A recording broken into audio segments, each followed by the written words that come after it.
राजस्थान का नाम सुनते ही हमारे जहन में क्या आता है?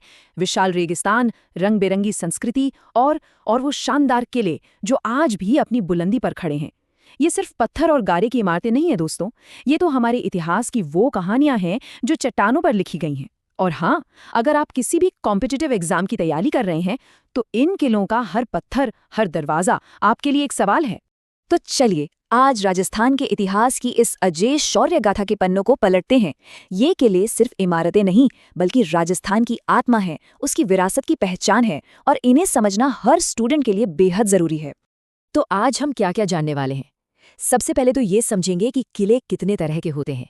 फिर एक एक करके राजस्थान के 4 बेहद खास किलों गागरोन, रणथंभौर, भटनेर और आमेर की गहराई में उतरेंगे। और आखिर में, जैसा कि हम हमेशा करते हैं, कुछ एग्जाम स्पेशल सवालों से अपनी तैयारी को परखेंगे। तो चलिए एकदम बेसिक से शुरू करते हैं। देखिए, हमारे प्राचीन ग्रंथों में जैसे कि शुक्र नीति, किलों को यूं ही नहीं बना दिया जाता था। उनकी लोकेशन और स्ट्रैटेजी के आधार पर उन्हें अलग अलग कैटेगरी में बांटा गया था। ये क्लासिफिकेशन ही उनकी सुरक्षा का सबसे बड़ा राज था। अब ये जो स्लाइड पर आप देख रहे हैं, ये बड़ा ही दिलचस्प क्लासिफिकेशन है। सोचिए उस जमाने में कितनी प्लानिंग होती थी। जैसे गिरिदुर्ग होते थे जो ऊंची पहाड़ी पर बनाए जाते थे ताकि दुश्मन नीचे से देखता ही रह जाए। रणथंभौर इसका बेस्ट एग्जाम्पल है। फिर आते हैं वन दुर्ग जो घने जंगलों के बीच छिपे होते थे। जल दुर्ग या औदुक दुर्ग चारों तरफ से पानी से घिरे होते थे, एक तरह से नेचुरल प्रोटेक्शन। और इसका नाम आते ही गागरोन का किला याद आता है। धानवन दुर्ग रेगिस्तान के बीचों बीच जहां मीलों तक रेत ही रेत, वही उनकी सुरक्षा थी। पारिख दुर्ग की चारों ओर इंसानों द्वारा खोदी गई गहरी खाई होती थी और पारिठ दुर्ग को मजबूत दीवारों से घेरा जाता था। तो चलिए अब अपने सफर की शुरुआत करते हैं हमारे पहले किले से, गागरोन का किला। ये झालावाड़ में काली सिंध और आहू नदियों के संगम पर बना एक शानदार जल दुर्ग है। मतलब इसकी सुरक्षा खुद कुदरत करती थी। आइए इसके कुछ की पॉइंट्स पर एक नजर डालते हैं। जगह झालावाड़, नदियां काली सिंध और आहू, कैटेगरी जल दुर्ग। इसे डोड परमार वंश के राजाओं ने बनवाया था, इसीलिए इसे डोडगढ़ भी कहा जाता था। और सबसे जरूरी बात जो एग्जाम में बार बार पूछी जाती है, 2013 में इसे यूनेस्को ने वर्ल्ड हेरिटेज साइट का दर्जा दिया। ये फैक्ट तो बिल्कुल नोट कर लीजिए। और एक हैरान कर देने वाली बात, इस किले की कोई नींव ही नहीं है। जी हाँ, आपने सही सुना, इसे सीधे एक चट्टान के ऊपर खड़ा कर दिया गया है। सोचिए क्या जबरदस्त इंजीनियरिंग रही होगी उस दौर में। गागरोन का इतिहास वीरता और बलिदान की कहानियों से भरा है। यहाँ 2 महान साके हुए हैं। अब साका क्या होता है ये समझना जरूरी है।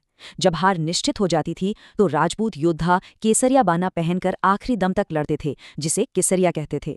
और किले के अंदर मौजूद वीरांगनाएं अपने सम्मान की रक्षा के लिए जौहर करती थीं। पहला साका हुआ 1443 में, जब अचलदास खींची का सामना मालवा के सुल्तान होशंगशाह से हुआ। और दूसरा साका 1444 में हुआ, जब शासक पालनासी महमूद खिलजी प्रथम से लड़े। तो यहाँ एग्जाम के लिए एक और जरूरी फैक्ट निकल कर आता है।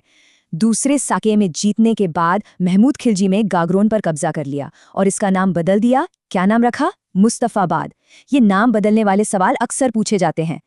आप जरा किले के अंदर चलते हैं। यहाँ आपको मिलेगी संत हमीदुद्दीन चिश्ती की दरगाह, जिन्हें मीठे शाह के नाम से जाना जाता है। औरंगजेब का बनवाया हुआ बुलंद दरवाजा है। एक मधुसूदन मंदिर भी है। यहाँ जालिम सिंह झाला ने एक बहुत बड़ा परकोटा बनवाया था, जिसे जालिम कोट कहते हैं।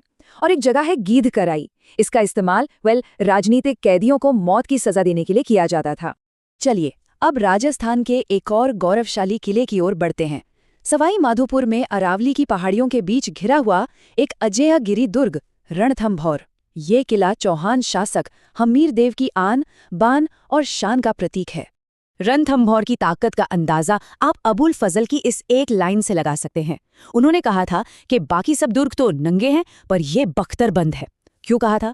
क्योंकि ये किला पहाड़ियों और घने जंगलों से इस तरह घिरा है कि दूर से नजर ही नहीं आता।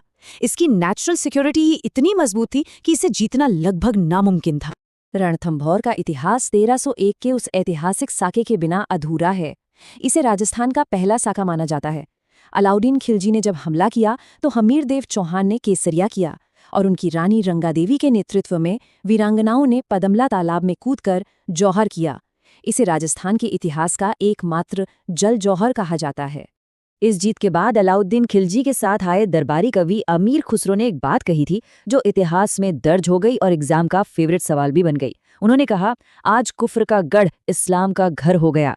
ये लाइन सीधी सीधी कोट करके पूछी जाती है कि ये किसने और किस किले के लिए कही थी। रणथंभौर किले के अंदर भी देखने को बहुत कुछ है। यहाँ दुनिया का इकलौता त्रिनेत्र गणेश मंदिर है।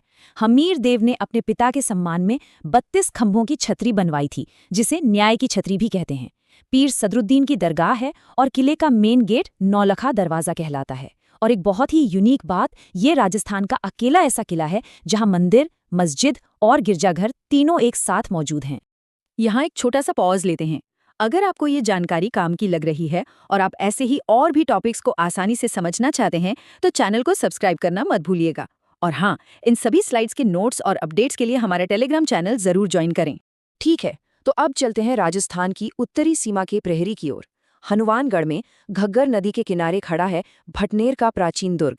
ये किला हमेशा से एक स्ट्रेटेजिक लोकेशन पर रहा है। चलिए इसके जरूरी फैक्ट्स देखते हैं।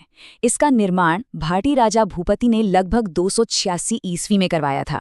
और यहाँ जो सबसे जरूरी फैक्ट है वो ये है कि भटनेर राजस्थान का वो किला है जिसने सबसे ज्यादा विदेशी आक्रमण झेले हैं। पता है क्यों? क्योंकि मध्य एशिया से जो भी हमलावर आता था उसके रास्ते में ये पहला बड़ा और मजबूत किला पड़ता था। इसका इतिहास लड़ाइयों से भरा पड़ा है।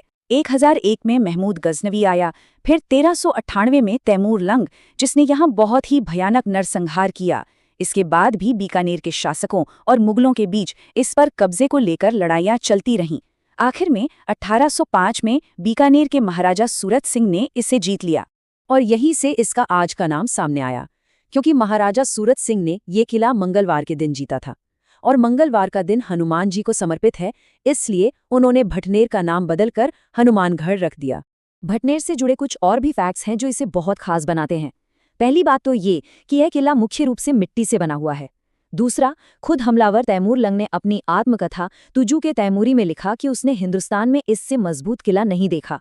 और एक बहुत ही मार्मिक और महत्वपूर्ण तथ्य ये है कि तैमूर के हमले के दौरान यहाँ हिंदू महिलाओं के साथ साथ मुस्लिम महिलाओं ने भी जौहर किया था। चलिए अब चलते हैं जयपुर की शान आमेर दुर्ग की तरफ। ये किला अपनी भव्यता और बेमिसाल खूबसूरती के लिए पूरी दुनिया में मशहूर है। इसकी सबसे बड़ी खासियत है इसकी वास्तुकला, जिसमें आपको राजपूती और मुगल स्टाइल का एक जबरदस्त संगम देखने को मिलेगा। संक्षेप में देखें तो ये जयपुर में है। इसका निर्माण 16वीं शताब्दी में राजा मानसिंह प्रथम ने शुरू करवाया था। राजा मानसिंह, जो मुगल बादशाह अकबर के नवरत्नों में से एक थे, उन्होंने इसके निर्माण में बहुत अहम भूमिका निभाई। बाद के राजाओं ने भी इसमें और भी खूबसूरत हिस्से जोड़े। और हाँ, गागरोन की ही तरह आमेर भी 2013 से यूनेस्को की वर्ल्ड हेरिटेज साइट है। आमेर किले के अंदर की दुनिया तो किसी जादू की तरह है। यहाँ दीवाने आम हैं, जहाँ राजा आम जनता से मिलते थे। फिर है दीवाने खास, जहाँ खास बैठकें होती थी। लेकिन जो सबसे कमाल की चीज़ है वो है शीश महल। जरा कल्पना कीजिए, एक ऐसा हॉल जिसकी दीवारें और छत हजारों छोटे छोटे शीशों से जड़ी हैं और वहाँ सिर्फ एक मोमबत्ती जलाने से पूरा कमरा तारों की तरह जगमगाने लगता है। इसके अलावा है सुख निवास, जो उस जमाने का एयर कंडीशनर था। यहाँ पानी की नालियों से ठंडी हवा का इंतजाम किया गया था। तो हमने 4 बहुत ही महत्वपूर्ण किलों को समझ लिया है।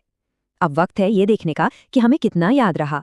चलिए कुछ प्रैक्टिस क्वेश्चंस करते हैं और फिर एक क्विक रिवीजन पर भी नजर डालेंगे। पहला सवाल, याद करने की कोशिश कीजिए। ये बहुत ही फेमस कोड है, आज कुफ्र का गढ़ इस्लाम का घर हो गया।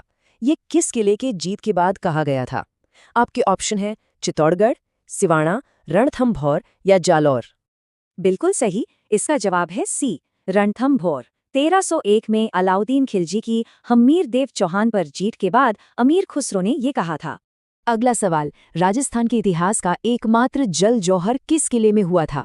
क्या वो गागरोन था, रणथंभौर, भटनेर या फिर चित्तौड़गढ़? इसका सही जवाब है बी, रणथंभौर। 1301 के उसी ऐतिहासिक साके में रानी रंगा देवी के नेतृत्व में ये जल जौहर हुआ था। और ये रहा आज का आखिरी प्रैक्टिस क्वेश्चन। 1398 में तैमूर लंग ने किस किले पर हमला किया था और उसे हिंदुस्तान का सबसे मजबूत किला कहा था?